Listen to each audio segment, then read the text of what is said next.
The more you learn about things that exist all around you, the more you can bring to your drawings, and the more effective your drawings will become.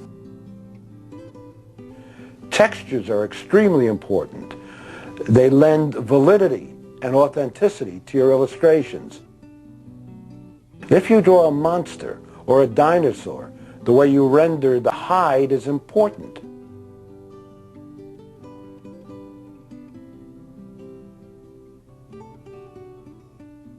The cartoonist should not rely on drawings for reference. The best artwork is still an interpretation. You as a cartoonist should go to the original source, the real thing.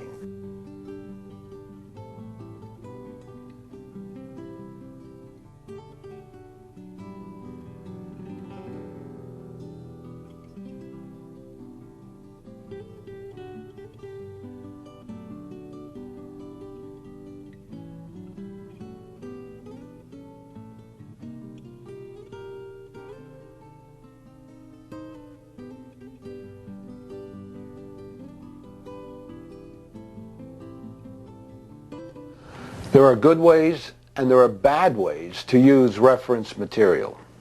The artist uses the reference. The reference does not use the artist. By that I mean, don't limit yourself to one or two pictures and start to copy them slavishly. Study many of the references so that you get accustomed to the subject, so that you come to get a proper sense of the subject.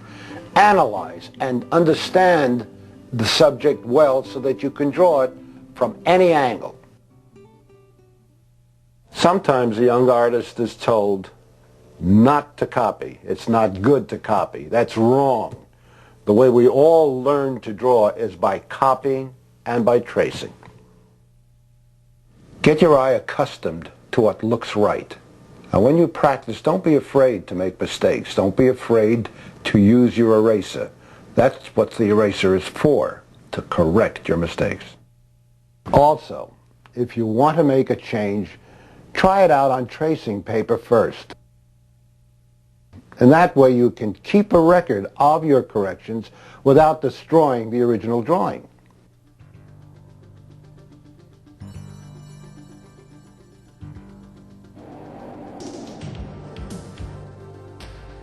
Nobody gets better at drawing except by constant practice and constant drawing.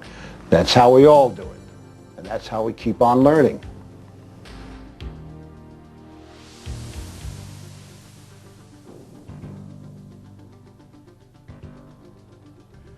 Joe collects and files hundreds of pieces of reference on all subjects, and he refers to them frequently as he draws.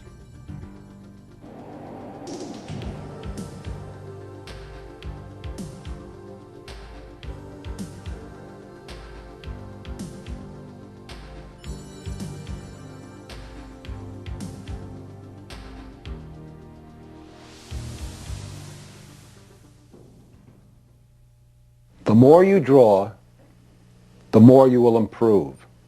The more you improve, the more you will enjoy the drawing, and the more you'll want to draw. In that way it becomes, hopefully, a never-ending circle.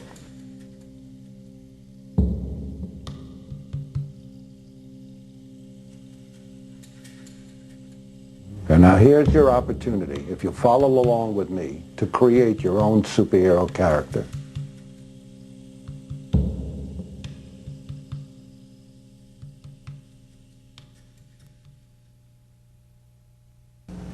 Okay, we start with the normally proportioned human figure. That's the basis for our superhero figure. Joe begins by establishing the space on the paper that his drawing will occupy, from the top of the head to the feet. Then he divides it in half.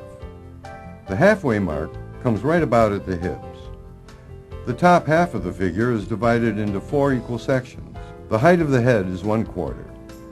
The next quarter comes to the chest, midway in the top half of the figure. The next is where the navel is. That makes 4 head sizes from crown to hips. The wrist is even with the hips. The elbow is half the distance between the wrist and the shoulder. This makes the upper and lower arms the same length. Halfway between the hips and the ankle comes the knee. Of course, proportions will vary with different characters and physiques, but you should learn these basic proportions and refer to them when drawing normal figures.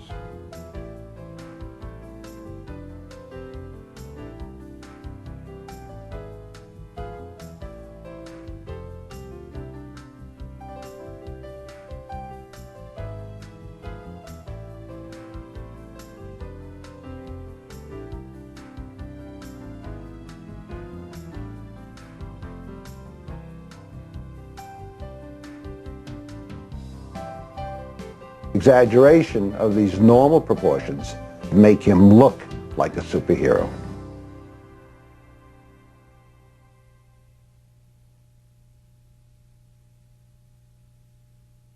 While a superhero is created by exaggerating a normal human figure, if you overdo those exaggerations, the hero is going to look wrong, freakish, even comical. When a character is too disproportionate, it will not be seen as a superhero. It will not be correct.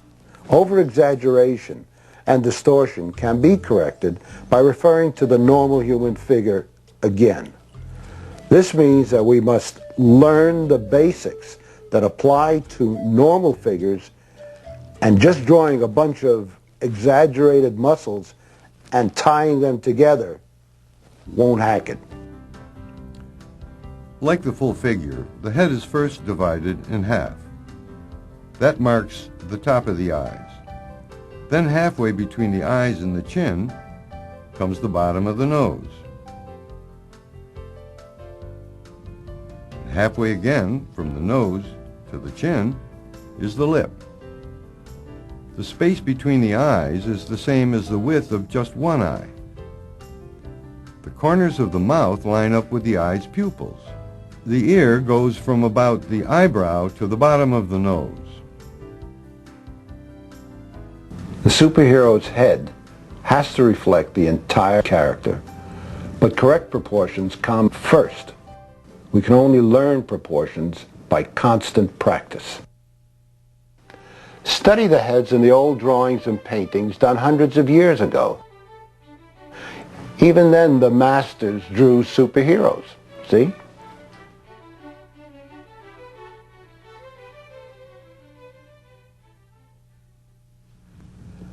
Superheroes come in all shapes and sizes. That's the great thing about being able to draw. You can record anything that's on your mind in a picture form. All you have to do is think of what it is that you want to draw, think of the kind of superhero you want to do, and what he should look like, and why he should look the way he does. What's his background? What's your superhero's background? Where does he come from? You must learn to think before you draw. The drawing does not come from your pencil. The drawing comes from your mind. Think about what it is that makes one superhero different from the other. And they should be distinctive differences. It's these differences that really make the difference between one superhero and another. Here's the way to practice. To invent an original superhero character, first imagine in your mind, is he going to be really big? Or is she an Amazon? Is he a little guy? Or is he stocky, or lean, or broad, or squat? You've got to decide what superpowers you want to give your character. Is he generated by electricity? Is he empowered by water? Or maybe rubber or plastic? Or is it metal?